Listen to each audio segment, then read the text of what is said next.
and you have a strong voice, you can do it. So what we're going to do here, we're going to hear House Bill 243, a hearing only. We have here signed up to speak 10 people signed up to speak on this bill, and we are going to allow comments. We're going to hear the bill, hear the legislation, then we'll give the committee a chance to ask questions. We'll have testimony from the audience, and then we will have questions from the committee. All right, so without any other delay, let's go ahead, Dr. Stamp. Thank you, Mr. Chairman, members of the committee. This is quite a treat for me. I'm glad I came in early, got to hear a little bit of the Education Committee. This is my 9th year here. We really work, not like those other committees. Boy, I tell you what, I just got 2 bills out of another committee. I know this is going to be a much, much more fun process over here, so I look forward to it.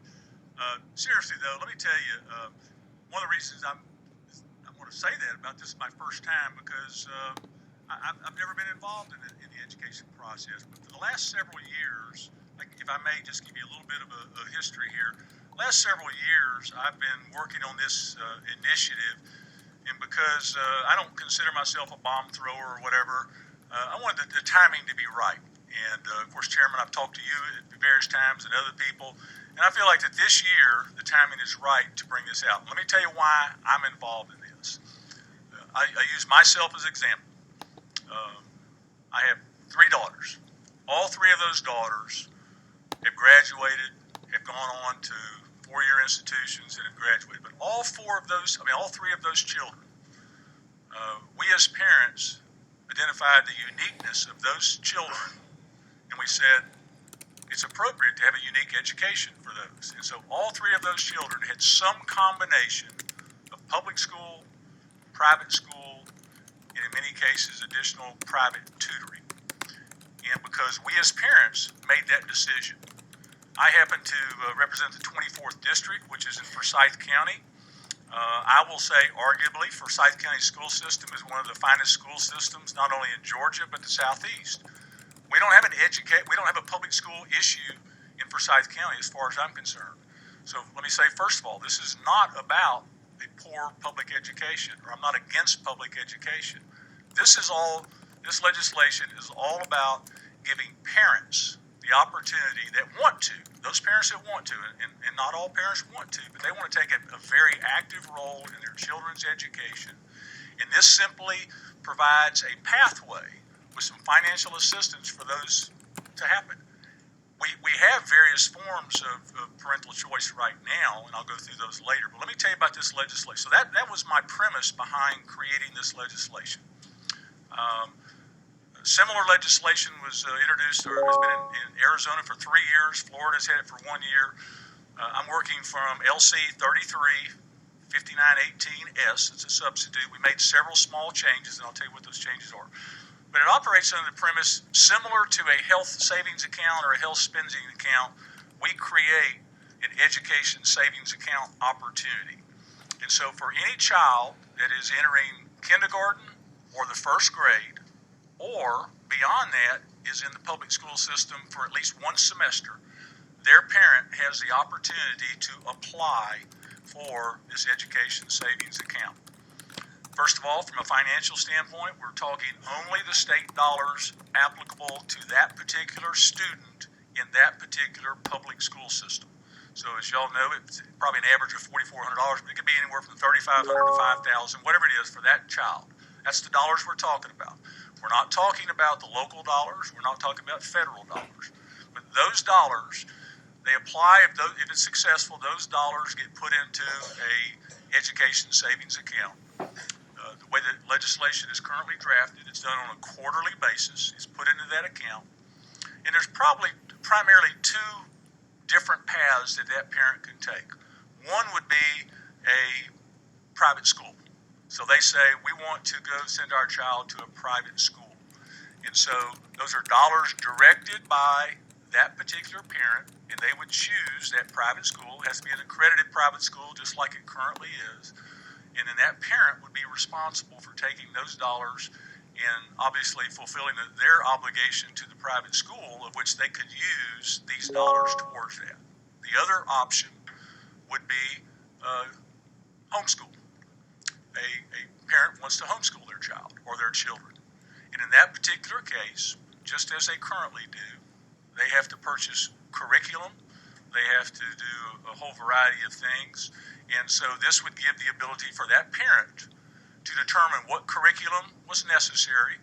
If they want, in both these cases, if they wanted to study for an AP exam, they could use those funds for an AP exam.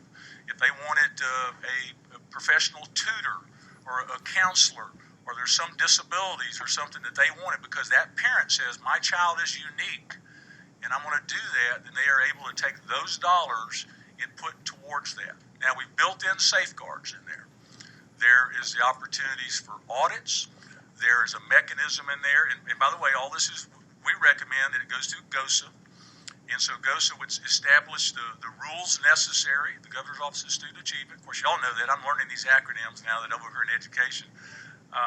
So they have the ability to set up the rules. And we've allocated a 3% cap of those dollars that for GOSA to use as they see fit, setting up the financial institution. And let me clarify here, I don't see this as GOSA publishing a list and say, here's the only people who are approved. I think first thing they would do is probably take, for example, the private schools and say, if they're accredited private schools, then they are approved. And then it would be up to a consumer-driven process where if a parent wants a particular curriculum or some other, they bring that forward. So it's consumer-driven on what those items are. Ultimately, when the volume is sufficient, there would be the ability to take I'll call it a debit card for lack of a better term, for those codes for those particular vendors and products to be set up so that the parent can direct those funds. Now, there's people that think that it's possible. I'm not saying it's not possible. I think it's very, very unlikely. But in those cases where a parent, for whatever reason, doesn't spend the full amount, and I'll just make up a number, let's say it's $4,000, and for some reason at the end of the year they've only spent $3,800, then those $200 would simply roll forward into that student's account for the next year and would be set up there. We put a provision in there that should that account have no activity for 2 consecutive years, then those dollars would go back to the state. We also have a provision in here, and I know that we've talked about this, that should it be possible at the end of the graduation of high school, if there's remaining dollars in there, that those dollars would roll forward with the same provisions, but to a college course. So they would have the ability to go to a community college or an accredited private school or public college and do that. Another thing, because we know that there's people that feel, I think very incorrectly, but they feel that there's going to be a rash of people leaving the public school system to sign up for this. I certainly don't believe that, and I'll give you some of my reasons. But because of that, we said, year one, we will cap this at 1/2 of 1%. Think about that. 1/2 of 1%, which is about 8,500 students. We said in the next year, we would cap it at 1 full percent, which is obviously approximately today's numbers, is around 17,000 students, and then the cap goes away. That's the basic mechanism, the basic information that I have to present to you that's in this bill today. We've tried to take it and make it very simple, very straightforward. I know that there's many questions. I know the devil's in the detail, and I want to thank you, Mr. Chairman, for allowing this, what I think is time now, for an open, honest discussion about giving some of these parents the ability to have some choice. You know, we allow choice in a lot of different ways. We allow public school teachers right now the choice of moving their kids as they go around the district. We allow that to happen. We allow pre-K, for you to get pre-K dollars to go to the school of your choice. Through the Hope Scholarship, we allow choice to take those Hope dollars and do those things. So we've got a little bit of a component that we use right now in choice, but what we've done is we've said on this particular piece, for whatever reason, I feel like we're afraid to recognize that this opportunity is out there. And with that, I'll be happy to let me introduce Jamie Self here with AFC. She's here as my technical support and questions as I learn the education process and the acronyms and the intimacy of this bill. I will certainly rely on her. But I appreciate very much the public opportunity to have this discussion. As was said by the governor publicly, I'm not saying anything that you haven't heard. Conceptually, he thinks it's a very good idea. And I'm just very happy to be able to have this public discussion, this public dialogue on something that I think parents all over this state really want to. Because most parents, I think, are very satisfied with the education system that they have. But I think there's people out there that have unique situations, and I know we've got a number of people signed up that will have that opportunity to express it. What other states you say had this? Arizona is in its third year, and Florida has just done a year. Arizona, as an example, only had about 750 students their first year. They're up over 1,000 now after 3 years. Florida, if I'm not mistaken, had somewhere around 1,000 their first year. Okay. And I have several questions. All right, starting off, I'm in order you signed up. Let's take 16. I think it's Representative Casas. All right. Thank you, Mr. Chairman. Chairman Hamilton, thank you for this bill. I commend you on the work that you've done, and I've seen school choice progressing, and this is a wonderful next step. However, we do have a couple of school choice programs already in existence in Georgia. The Special Needs Scholarship and the Tuition Tax Credit. And I just want to make sure, being intellectually honest here, because both of those programs are based on the FTE count and the full-time equivalent funds for that student. I noticed in your provision and in your definitions, it's basically the same definitions that we see in the Special Needs Scholarship and in the Tuition Tax Credit, which require the student to be into school, in your case, 1 semester, which I wish we would have done that in the Tuition Tax Credit, Mr. Chairman. But one semester in school, and so that is to get that FTE count. I don't know, maybe we can research this, but I'd like to see a provision here where parents are not double dipping and being able to take part of the ESA along with the tax credit, along with the Special Needs Scholarship, and we need to be very careful about that.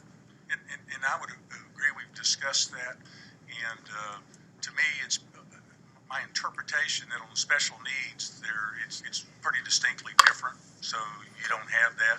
I think the discussion of the SSOs and those, that's a different thing. I would say that my initial reaction is that, and as we draft this and we look at this, things come out, my initial reaction is I would agree with you entirely that we want to make sure that those are 3 separate programs. As Representative Dudgeon said in a meeting this morning, I kind of see it as I agree with him, it's a menu for us to look at to offer the parents. And as parents, as we make decisions about our children, and do that, as Chairman Dixon said a while ago, it's all about the children. That's the really most important thing. I was glad to hear that. And so in this particular case, we as parents make that selection of that menu for those children. And I'm comfortable, I hope it's okay, I'm comfortable with drafting it and making whatever change necessary that spells that out if that's one of the requirements. Perfect. All right. Now, next is 18. Thank you, Mr. Chairman. You're next. I've got you. Hey, She beat you Representative again. Hamilton. You got to be quick on that I've trigger. been here for 9 years as well. I can't believe it. I thought I understood the bill a little better until I'm reading more specific lines.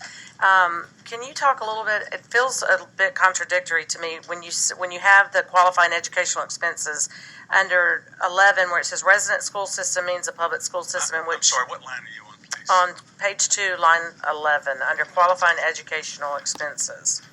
So on no.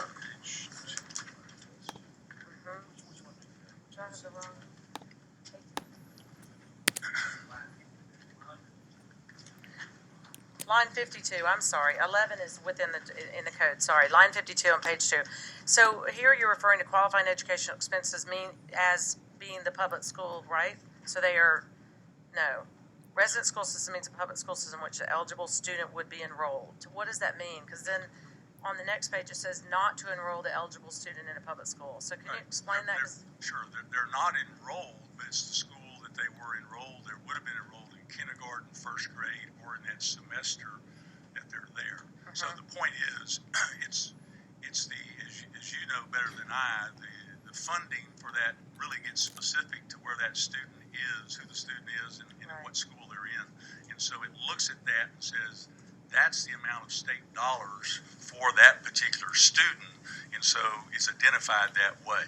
Now they then are counted that way, but then they're not in the public schools. In other words, they have to leave the public school system in order to do this. Now, they can participate by purchasing classes or other items. I had a discussion last night and today about a career academy. You know, I can see where you had a career academy that may specialize in something as specific as computer programming, for example, which is a hot topic right now, and maybe a person in private school or homeschooling wants to access that through the career academy or through a charter school or some public school that has that class, but they would not be part of the public school system. What do we have on the agenda? Number 17. Thank you, Mr. Chairman. Coming. To Chairman Hamilton, as I track the dollars here, we're talking about the state funding would follow the kid or be used for this program, but the local funds that's levied by local property taxes would stay behind in their local school system. Isn't that true? Both the local and any federal dollars that were associated would stay there in that local school system. That's correct. We're only talking about the state dollars. Okay. Just as an example, if someone in Forsyth County a parent wants to move to Gwinnett County, they make that choice. When they take that child from Forsyth County to Gwinnett County, the seat is vacated in Forsyth County, so they no longer get a state portion, but they continue to get the local portion, and that dollar follows them to another school system. So in this case, as I'm trying to think about the financials, not just for the parents to be able to use, but also for the school system that they're eligible to attend or were attending. The school district would have levied a substantial amount of dollars, $3,000, $4,000, $5,000 of local money for that student. That when the student takes the state money and leaves the system, those dollars are still left behind. They were set aside for that. So in essence, what happens is it true that when a parent takes the scholarship, the local money is left behind, and actually the per pupil funding for all the remaining kids actually goes up significantly? That's $5,000 that can be spread around for the other kids. I'm not sure I'd use the word significantly, but I think that it's true that the property tax portion that's going to that school system remains the same when that child leaves, whether it's this program or goes to Gwinnett County as my example. If you had no other change in the student population, then the amount of money per student actually goes up. Per pupil funding goes up. Right. Next. And you're coming. You're not next. 24. Thank you, Mr. Chairman. Can I clarify something before I ask my question? You surely may. There is a big difference between local dollars and state dollars, Yes. in that local dollars are not earned by a student. That's right. That is it's not a user tax. It's a property tax, and if you get a significant number of students leave a school system, that property tax would have to be reduced because you have to justify your millage rate. So I think we need to be careful about thinking in terms of the student's portion of local taxes, because it's not a student tax. That's just something that I frequently have a little heartburn about when we As start the talking former about local superintendent, taxes. he well I agree knows with that. you. I understand. I didn't state that it was a per person. I'm just saying the property tax stays the same based on what the Right. millage rate is and that type of thing. Yeah. I was simply responding to the question as asked. Yep. I actually have a couple of questions, and I'm sure I'm going to get cut off before I get them all. But Oh, it's just two. Go right ahead. I have nowhere to go this evening, so. I do. I do. We have a dinner here. Let me take one. Would y'all bring in lunch? Let me take one that's relatively easy. On line 104, page 4.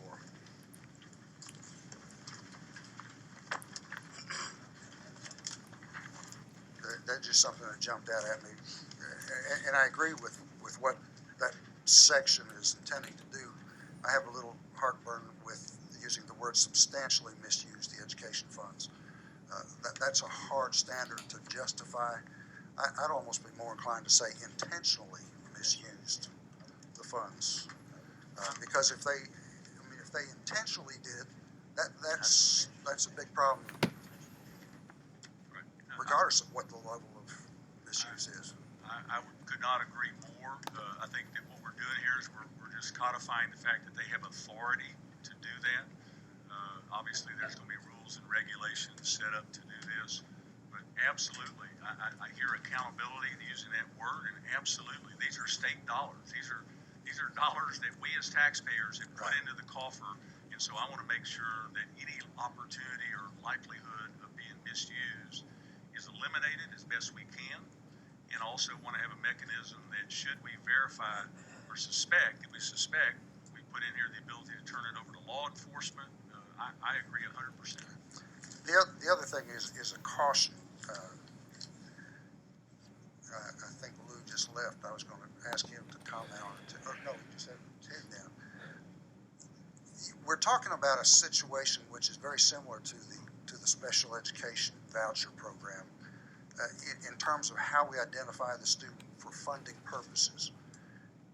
And that has been a problem from the time we began that program, because it's difficult to track where that child is after they leave, and we just seem to have continuous problems with accounting for how many students are involved,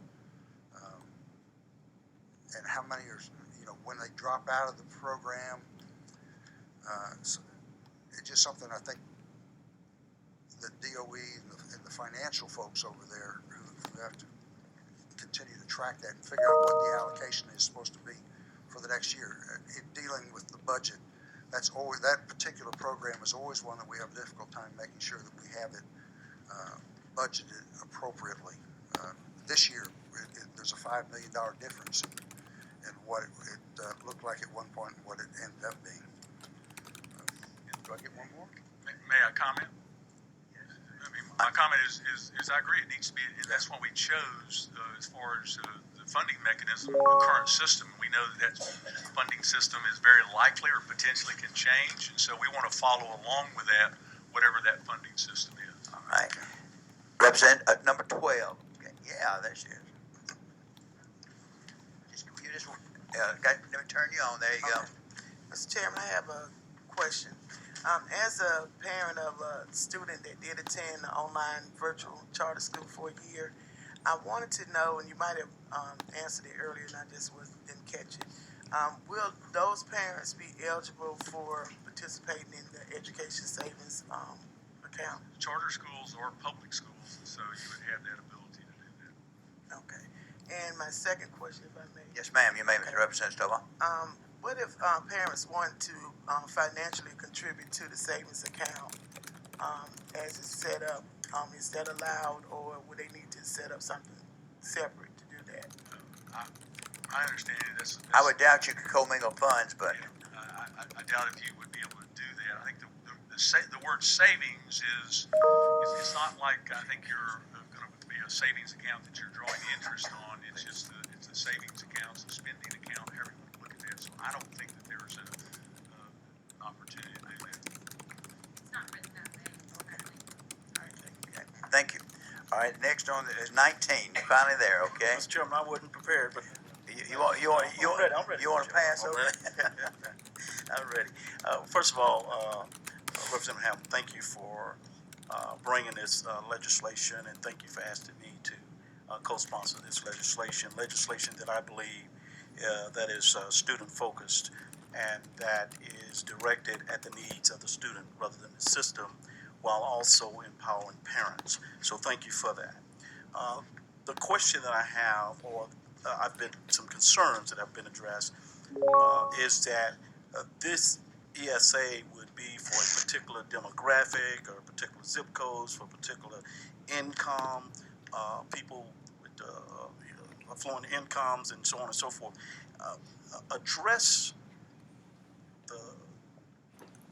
that issue, address that concern, because I want to make sure that everybody understands that this is about hope, access, and opportunity for all students, regardless of demographics, regardless of income, regardless of zip code.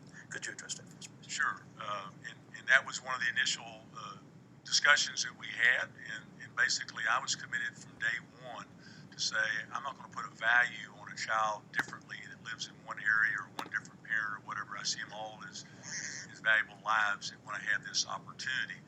And so to me, we're talking about children, no matter what zip code they live in, no matter what their financial resources in. We're trying to simply find a pathway and offer some financial assistance to those parents in doing that. And that's really the whole purpose of this. And my initial starting point is I just didn't see that we needed to start down the path of means testing and sliding scales and all the things that complicate this issue. I want to put the same value on that child and come up with that opportunity. Follow up, Mr. Chairman? Yes, sir. And would you help us understand the process for participation, i.e. whether it's going to be a lottery process, whether it's going to be an application process, and who manages that process? Sure, be happy to. And again, this is written broadly, giving GOSA in this particular opportunity the authority to do these things. But basically, we would ask them to put together an application, and that application would be advertised and so on and so forth. And then it becomes what I call a first come, first serve. The application just verifies that they're eligible, the seat that they're in, the district that they're in, and as those come in, then they're eligible. It makes no difference what their GPA is. It makes no difference what zip code it is. They come in on a first come, first serve. And then GOSA simply goes through that and approves them. And then the only only requirement is that they meet that criteria, and that first year it's no more than 0.5%.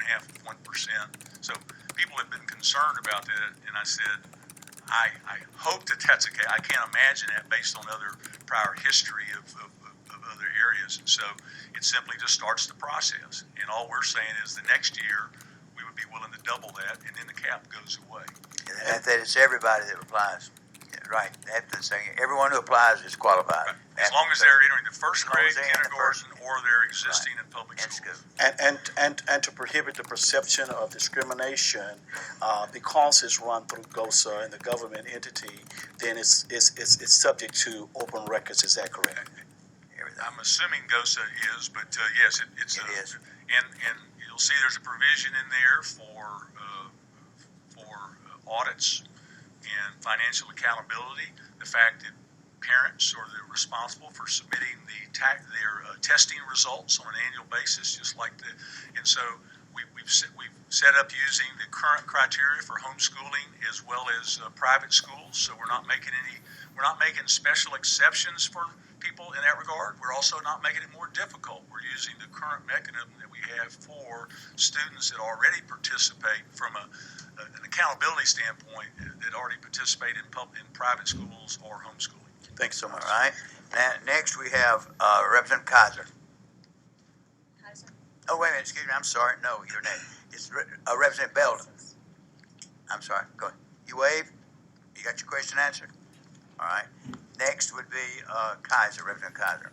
Thank you, Mr. Chairman. I may just have to have an offline conversation on this. I'm trying to wrap my mind around all of it, but so $3,500 to $5,000. I'm trying to figure out what that looks like. So if I intentionally want to use that money for college for my children, I'd have to wait until they were a junior and senior to take them out of that public school.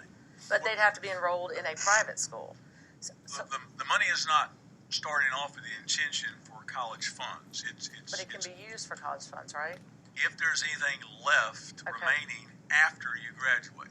Okay, so essentially, this is just setting aside this money, but you have to leave this private school, and so you have to attend a private school because you have to be in school. You have to either attend a private school or you have to be in homeschool process. You have to do one of those two things. Okay, so I'm just trying to figure out where we're talking about, not means testing this, so I'm trying to figure out where $3,500 to $5,000 would cover for a family homeschooling or private school. There is no private school in my district that would even touch. Well, that's correct. It's not. That's why people that call it a voucher. It's not a voucher. This is money going to the parent, following the child to the parent for the parent to direct that. And so a parent would make that determination. They may have let's use $4,000. If it's $4,000 and their private school tuition is $15,000 or $14,000 for easy math, then they know if they enroll that child there, they have to come up with $10,000 of their own money to supplement that $4,000 in which to pay for that private school tuition. Now, Okay. they may turn around and pay 100% of the tuition and use that $4,000 for tutors, for special testing, for SAT testing. The point is the parent makes that decision. We're giving them the ability to say, I know what's best for my child because of the circumstances, and you know what? A tutoring or a therapist in this regard is what I would like to spend that money on. Our homeschooler may buy textbooks or buy, One option that I might bring up as well, Representative Kaiser, is it wouldn't apply. This is all just a funding issue. You don't want to double fund a child. So we can't say, well, you can take the money in an ESA and then keep attending a public school or go to a online public school. But you could, for instance, attend a private virtual school. Those exist. Those, in some cases, would be affordable with this amount of money.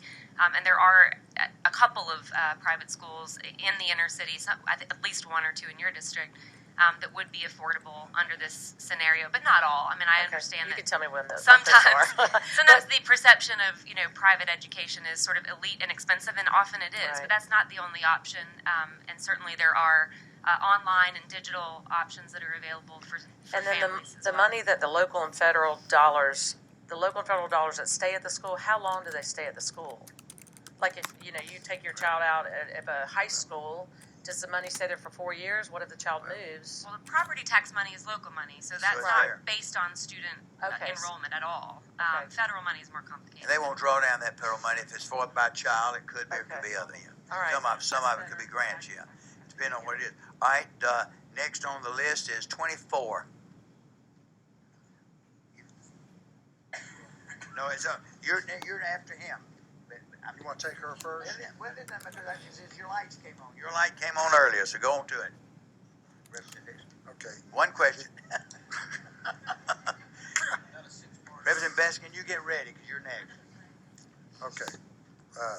The accountability that's included in here about that they're required to administer any state-required nationally norm-referenced assessments that are administered to the students in the public schools of the state. That's on page 4, bottom of the page. Starting with line 125. Is there any accountability for the institution on the results from those tests as there is for a public school?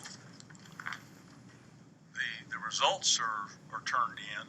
In fact, after the third year, all these results are published on the website. I'm not sure. Turning the results in is not accountability. Accountability means that there's some consequence if you don't meet a certain standard. There isn't anything built into the legislation from the state perspective. I mean, I think some would argue that if a parent is getting poor results on their test, that it's up to that parent to make a different decision for that child if it's not working.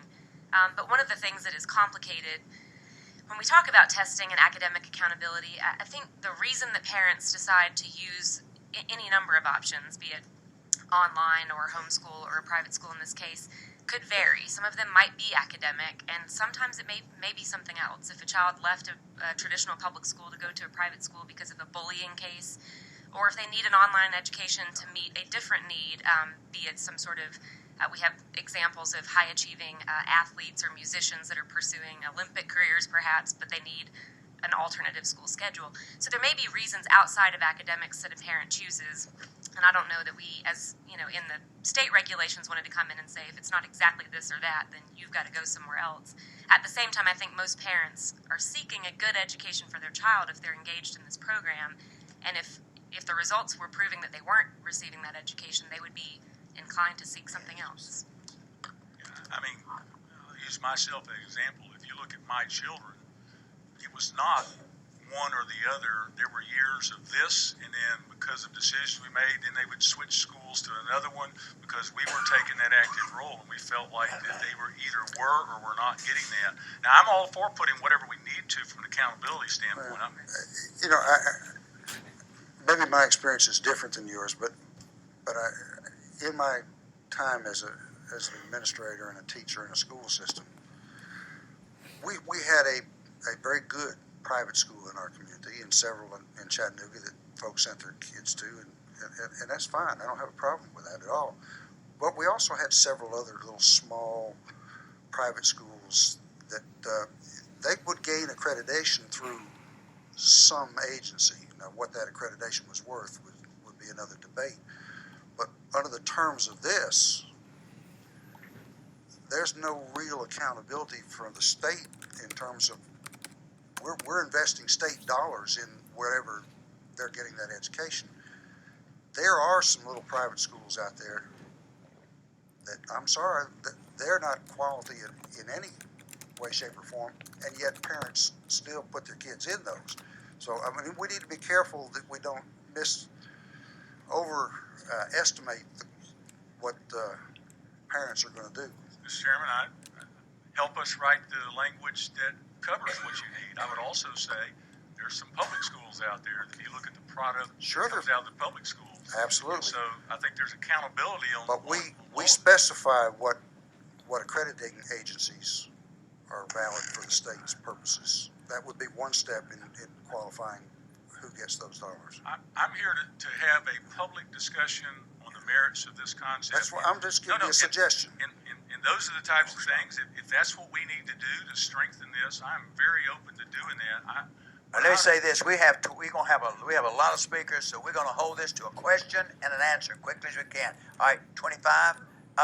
Ben, let's Thank you, Mr. Chairman. I have two questions. The first is more of a housekeeping matter, so let's do that one first. That second one's a little more convoluted. But on lines 94 and 95, it talks about the administrative fee at 3% and saying that it is to be deducted from the education savings account. So it makes it sound as if you have a participating student, the money for that student actually goes into the account. So you've clearly calculated the amount for that student, goes into the account, comes out of that account. How did you decide the amount of 3%? That seems a little high, and it seems higher than administrative fees and other brokerage accounts, essentially, this type of thing.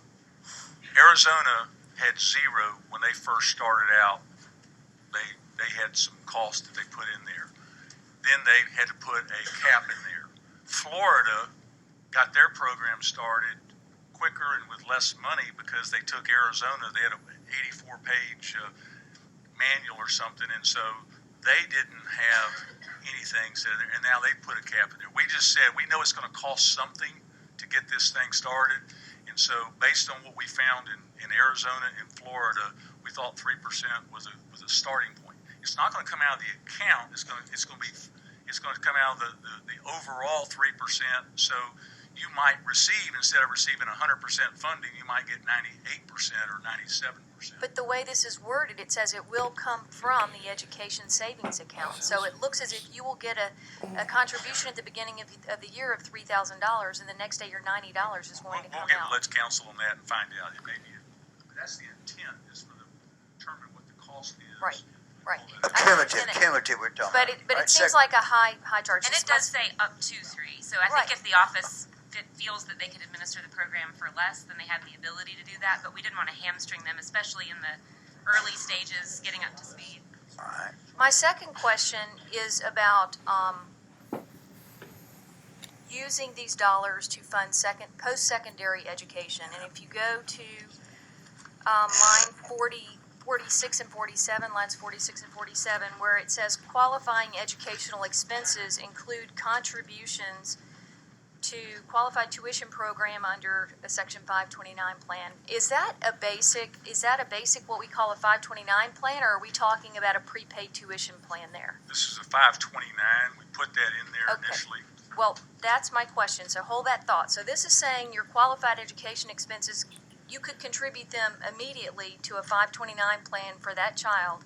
Then if you go over here to line 78 through 80, I think there might be a little bit of an issue here, because when you contribute money to a 529 plan for a child, if there is money left over after you use all the money you need to pay for that child's post-secondary education, you can allocate it to other uses, including for education for parents, or switch it into another child's account. And this, on line 79, you use the term educational provider, but I don't see that that's a defined term. So I think you can have a problem by contributing money into, like for the Path to College plan, could be considered an educational provider, and if later you try to take some of those dollars and move into another child, or mom wants to go back to school or whatever, I think that can be a problem. You know, and we talked about this yesterday and said that the way it's drafted with the 529, there may be a potential problem because you may be able to put money directly in there initially, which is certainly not the intention of this. And so we said that's something that we wanted to acknowledge the way it's done. It may not be the right way. So our intention is not to give the opportunity to take K-12 education and immediately put it into the 529 plan. Well, that's the way, the effect of how this would work right now. And a smart homeschooling family could look at this and say, I homeschool my children on purpose and for my own reasons, but I can definitely do it cheaper than $4,000 a year. So I'm going to take advantage of this. I'm going to use $1,000 a year for my curriculum. I'm going to pre-fund $3,000 a year. Then I'm going to have $36,000 in that child's 529 account. I think we just acknowledge that. Yeah, We see that it could potential work. problem. And so these are the things that, the devil's in the detail. We have to work these things out. We're talking about a concept and we want to drill down.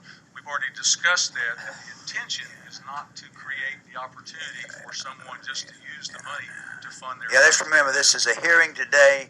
We're going to give him all this information. There's no vote going to be taken. I want him to take all this information, and when we give him the full committee hearing that we talk about, it'll be, hopefully there'll be something. I want you to find those kind of things. One All right, last presenter, last question, and then we're going to our audience is 20, a representation. Thank you, Mr. Chairman. Mr. Chairman, you and I have worked on this for about 3 or 4 years now, and I wanted to wait to the end just because I wanted to make a general point. Here are some things that I know that you and I are very willing to work on, and know you as author. Accountability, the no double dipping. If the funding exact form needs to be adjusted to make sense, we're willing to do that. Issues with people. I know this one to make a point. You don't want anybody to game this system. We don't want anybody to game this system. If we can find holes in it, and I think Representative Beskin just found one, we need to patch that up. Representative Kydra just pointed out there are situations with some DFACS situations where kids get taken out to homeschool. It's sort of a dodge, and we don't want to be enabling that. There's a lot of details here, and I think that's why we're going to have multiple hearings on this. But I really appreciate you taking the leadership on this. Like I said, I've done it for a long time, but I just wanted to point out, and I know that you would echo that this is a process. It'll take a little while to hammer this out, but I think you're open on all those things. Is that true, Mr. Chairman? Absolutely, and I appreciate your help and guidance on this in doing so. We're not asking for anything today other than to acknowledge that there's a concept and we need to work out these details. Thank you. You can stay there and listen, or you can sit up here. We're gonna have wherever y'all would like to be to take notes or whatever. You can just go where, but we'll call you back. We're gonna give you about 3 minutes, maybe a little longer, to see what you need. So let's start off with we have Claire Suggs, you're first, and Miss Williams. Where's Williams? William, you're on deck. All right. Jimmy Stokes, you're on deck. All right. So, I tell you what, where would you feel more comfortable? All right. Just anywhere you want to go. Either one, you go to the podium or sit, whatever you'd like. Try to speak. Just real close to the mic. There you go. Does this work? Good afternoon. My name is Claire Suggs, and I'm the Senior Education Policy Analyst at the Georgia Budget and Policy Institute. And I really appreciate the opportunity that the committee has provided to offer comments on this bill. House Bill 243 essentially creates a mechanism for the state to subsidize the personal decisions that parents make to purchase private educational services for their children. We do have several concerns about the bill. First, the bill could have a fiscal impact.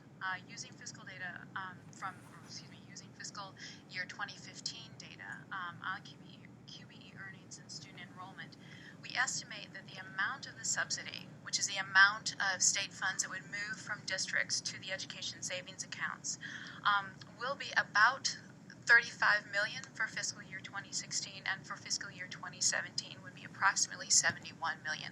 And that's just using a statewide average on the per student amount. The subsidy amount for 2018 depends on participation, so that we don't have that estimate. If all students who participate in the education savings accounts would otherwise have been enrolled in a public school, the program should be fiscally neutral. However, if the state will incur a cost if any portion of these students would have enrolled otherwise, regardless of their participation in an ESA, if they would have otherwise enrolled in a private institution, that does incur a cost for the state because the state will now be providing funding to subsidize that private tuition. So we estimated, just looking at what that would be, if 5% of the students participating in the program would have otherwise gone to a private institution. And based on that, looking at fiscal year 2016 data, that would be a cost of about $1.7 million for the state. And for the fiscal year 2017, that would be about $3.5 million for the state. And going forward, that percentage just changes based on whether or not, again, parents would have otherwise enrolled their children in a private institution or whether they would have gone public. So that is one of our concerns. Is that I'm giving you 1 minute warning. Okay, so that is one of our concerns. The other is, and this has already been addressed, but that there is no mechanism to take into account family income. One of our concerns is that we are going to be providing subsidies to families that would otherwise have the resources and are making those investments. And given the state's continued fiscal constraints, and there are significant fiscal constraints, we would argue that those dollars really need to be directed most to the students with the greatest needs. And again, in the context of the Education Reform Commission, which is really looking at how statewide we improve student achievement, particularly for our most vulnerable students. I very much appreciate your willingness to hear our comments, and we very much look forward to working with you all on this bill. Thank you. All right. Now, we have a request to speak. I was going to wait till all speak, not take any questions. I will take this way you want. All right, go ahead. Do you know how many kids attend private school in Georgia right now? Private school? No, I don't. I'm sorry. If it's say 90% of the kids from the public system, let's estimate about 150,000 or so. I know 150 to 160,000 kids are in private school, If those kids, let's get to our question now. I wasn't going to let anybody. I'm going to let you have a question. If those kids show up in a public school system next August, if every private school kid matriculates in the public school next August, what impact do you think that would have on our ability to finance our public schools? It would be very challenging. It would collapse the system. I think the fact that these parents are only asking for a small portion of what we would otherwise have to fund if they did show up in the public schools is it's a gracious act. They'd only be taking the state dollars. If they all showed up, if every private school kid showed up, it'd collapse our system. So I think the fact that we're only suggesting that a small portion of that for some of the kids be funded is a small price to pay for them not all showing up. Because if every private school kid in Georgia showed up in August, we crumble.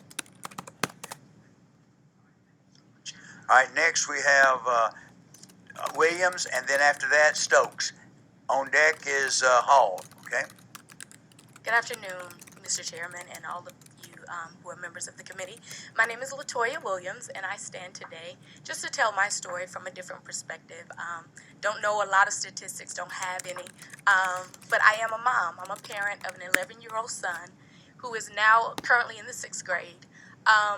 We live in a particular county, DeKalb County, and right now he's a high-achieving kid, and the school that he's slated to go to is just not right now meeting what we, my husband and I, are really wanting for our son.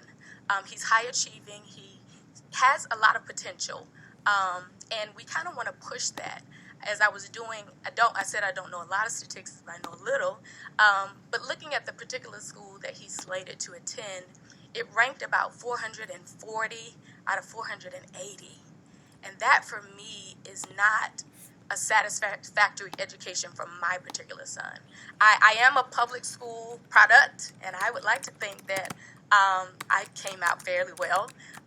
But where we are and the opportunities, or even right now the choices, which are not or slim to none for us, they're not what we would ordinarily choose for our child. And so this particular bill for us means a whole lot. I said I'm a product of a public school system, of course, but I also came from 2 educators. 1 minute, thank you. And they drilled me education. And them being public school teachers for 31 years and 38 years, they went over and beyond to see that each child, not just their own children, but that each child had a different choice because we didn't have choices.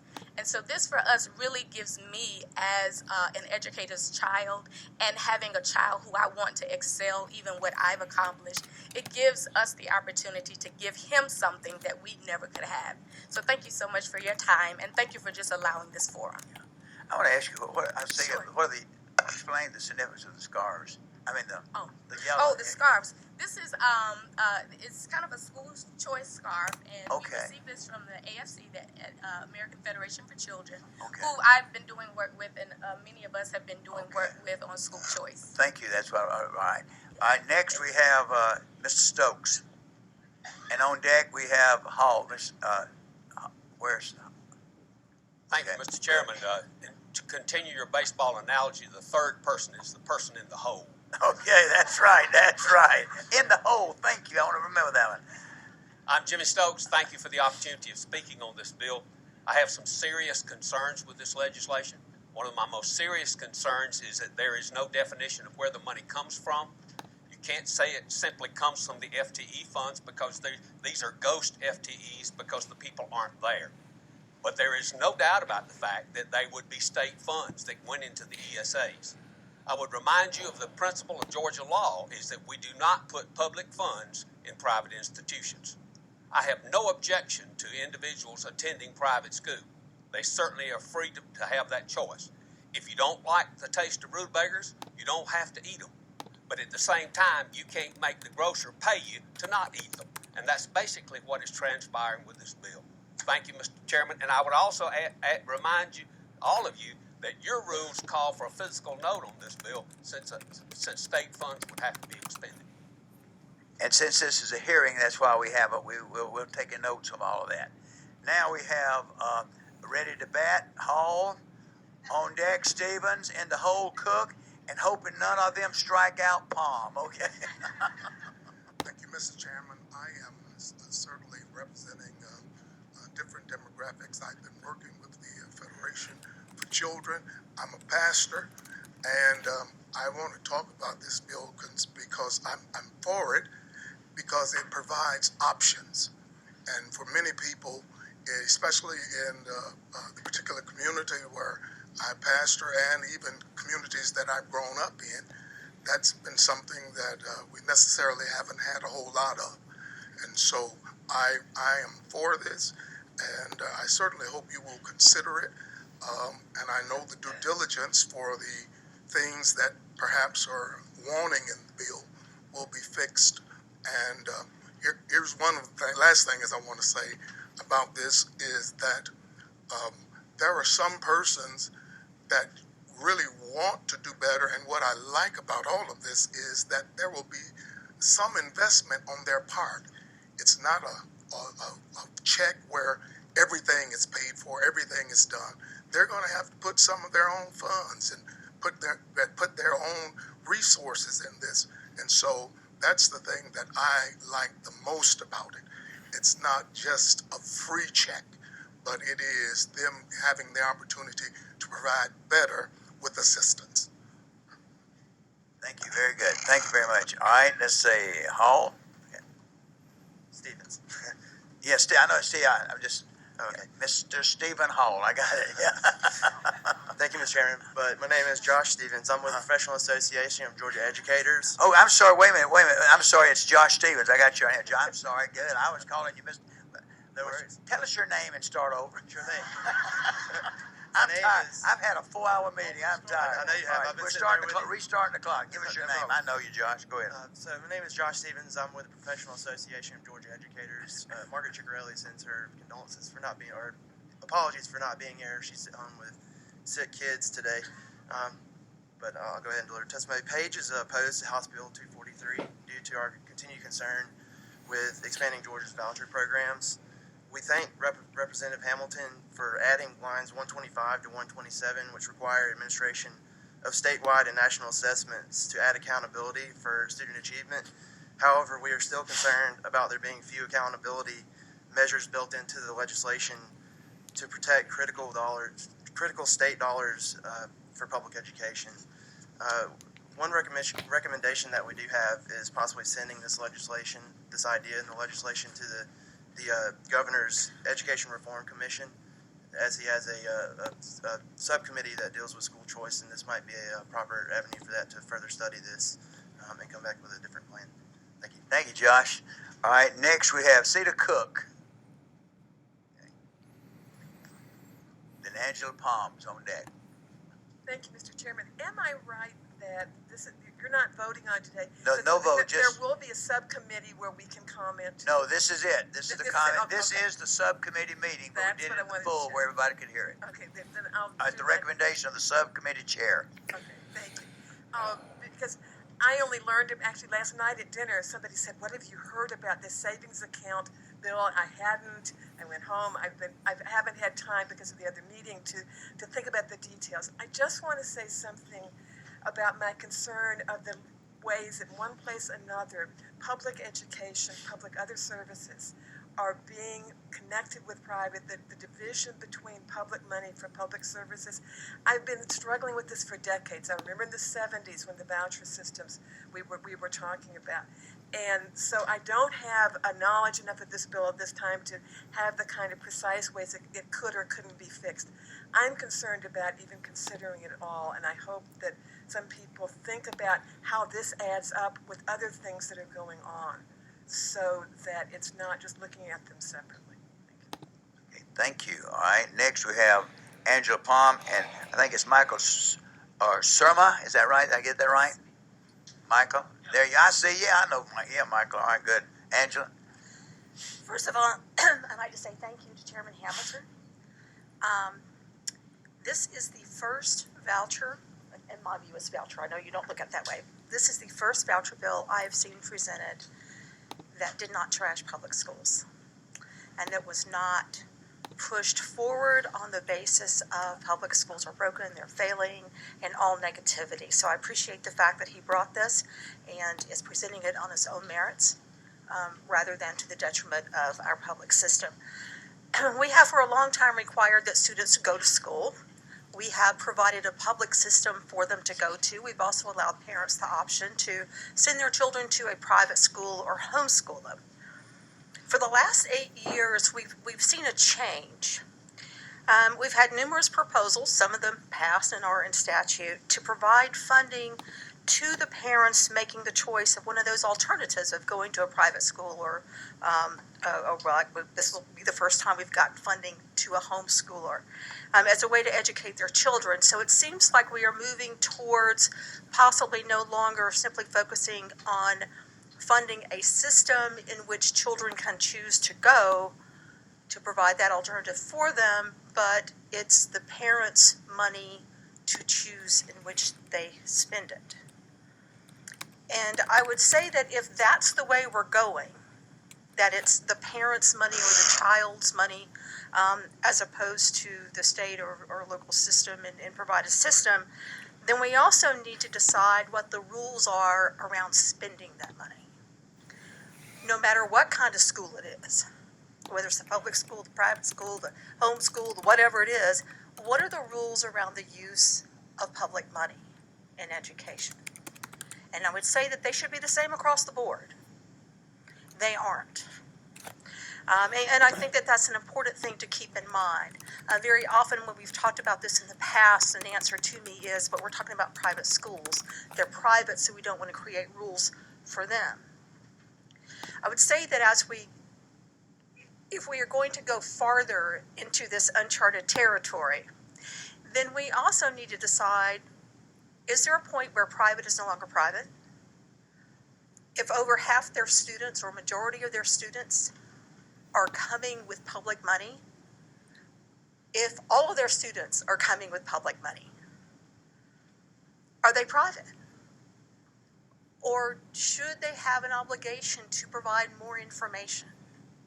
And I think that at the beginning, or we're not quite at the beginning of this process, but before we go any deeper into this territory, I think those are some of the questions that we need to sort out so that we know where we're headed there with that. So just want to put that one out there.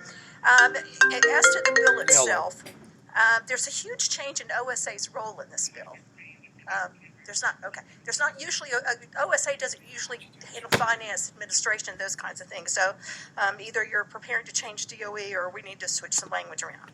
I don't know what a private financial management firm is. It sounds really serious. I think maybe it's a bank, but that term, I think maybe we should use something else. And I would also ask you to require published information on how the money is used, not only as a form of accountability, but also it could inform us on how people choose to spend education money. And I also echo Josh, it needs to go to the commission. Thank you. Very good, Angela. Thank you. Good information. All right, next I have Michael.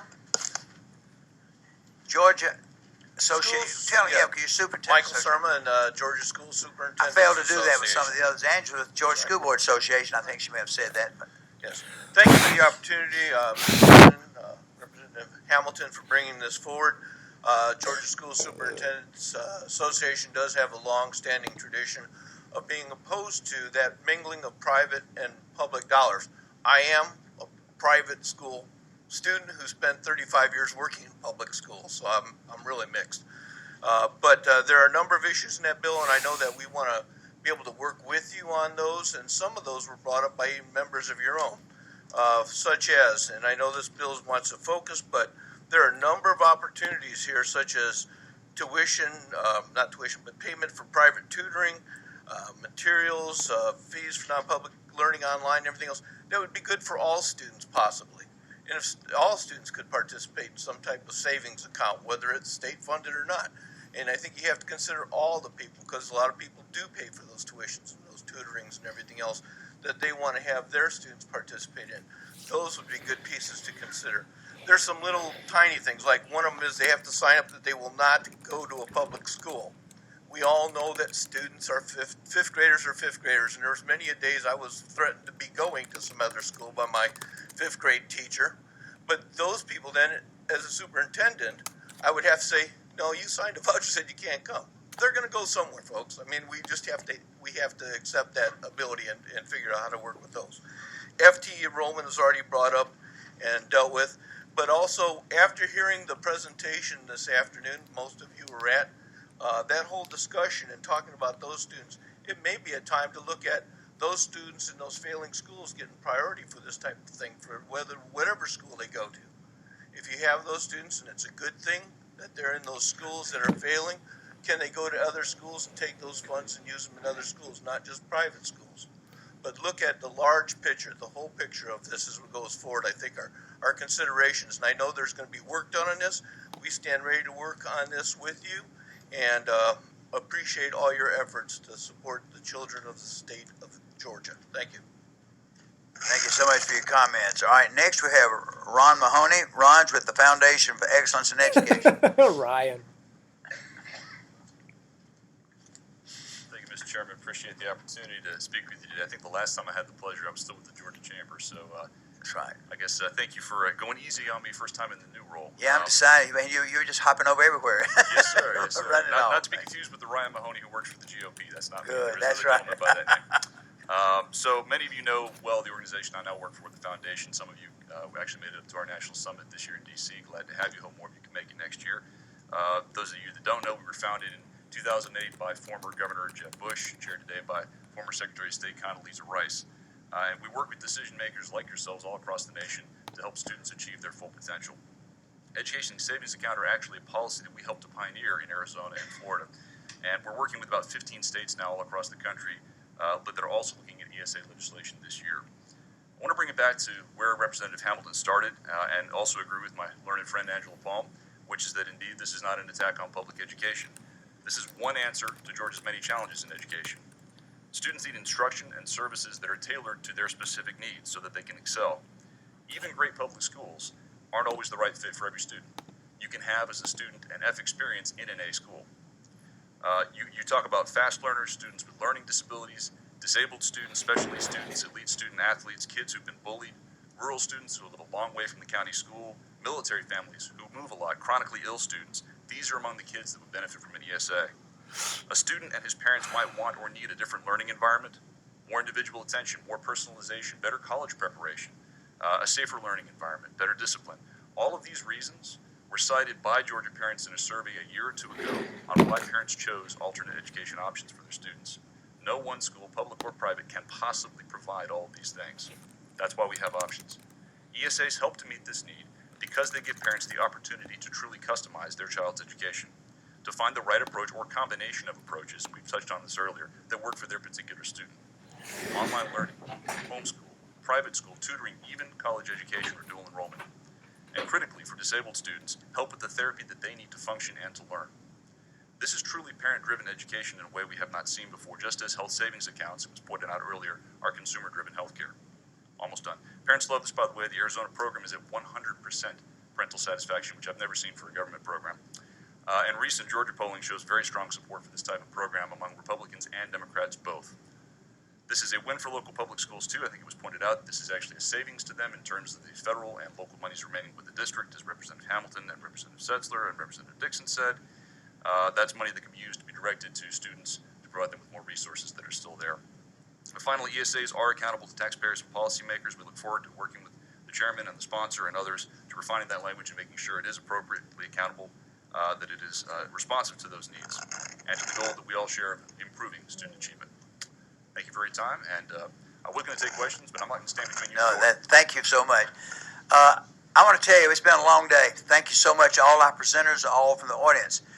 What I'm going to do with this piece of legislation, I want you to know, Representative Clark early on made a motion, which I think was very good, that we move this to the full committee for a hearing because we wanted all the committee members to hear it. Now, I was proud that of our 24 members, we had 17 of them here and some others that heard this, which was good. Now, some of them had to leave early for other meetings. But what I'm doing with this piece of legislation, I want you to know, I'm referring it back to subcommittee now. I'm asking the author of the bill to get with all this information that was recorded, all this information taken. Let's work on it and perfect it. I'm not asking Representative Clark to hear the bill down there again. I'm asking her to work with the committee, work with you, Representative, and to perfect what you see needs to be done. And I'm asking her to use her subcommittee as she sees fit. Bring anyone else she wants on in to help you to work with him, legislative council, whomever you want to use. Then I'm asking you to refer it back to the full committee when you feel it's ready to be looked at. But I think that's where the perfection needs to take place. You have everyone at your beck and call. So now, one other thing I want to remind you, next Tuesday we're going to have a little fun. We have our dinner. Sheena, I think it's at what time? And let me tell you, y'all don't know about me. We eat early now. There's no partying before. Come in, we're going to eat at 6:30. Yeah, and the next thing we're going to do is going to sign legislation. So, Mark, you want to sum up? You have a couple of minutes to sum up. Yeah, I really want to just basically thank you, Mr. Chairman, and thank the members of the committee for allowing us to have this public discussion. That's what we want to do. I also appreciate your willingness to let us work with Representative Clark over there, and we will take all these ideas, suggestions. We will start immediately, and we'll get with Betsy, and we'll come up with some legislation that I hope that we try to address everything that we possibly can. And I bring in anyone you'd like to work with Representative Clark and her committee. Thank you all very much for your time. I also want to thank all the good people job. who came. We appreciate it very much. And I want to say this to you. I want to say I appreciate it too, because what Angela said. Now, Randy, don't you leave because you got in Valerie. We're going to sign bills to y'all's committee. But I want to say you did not bash public education. You said some good things, and that meant a lot to me too. It was very tastefully done and very well done. I appreciate it.